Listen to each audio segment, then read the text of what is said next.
In this video, I'm going to show you how you can easily block websites in Safari web browser on an iPhone or iPad. Be sure to watch the video to the very end so you don't make any mistakes.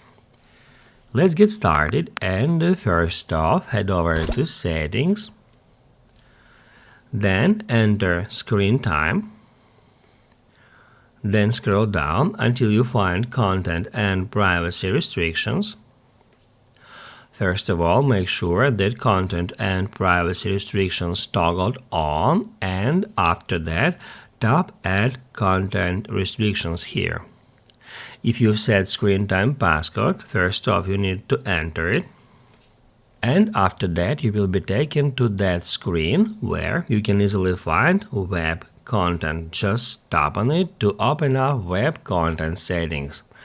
By default, on any device it is set to unrestricted. However, if we would like to block some websites, we need to select Limit Adult Websites.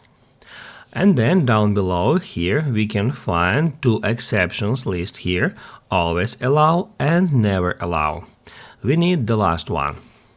To add website here, we need to tap right there.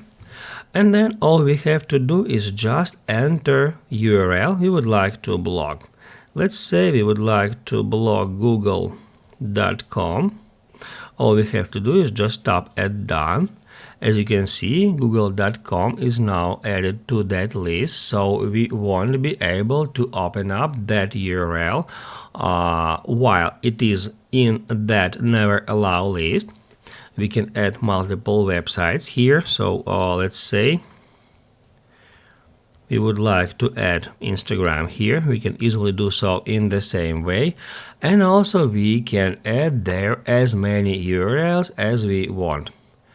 To delete a website from that list, all you have to do is just swipe to the left and then tap Add Delete. If this video helped you out, don't forget to hit the like button.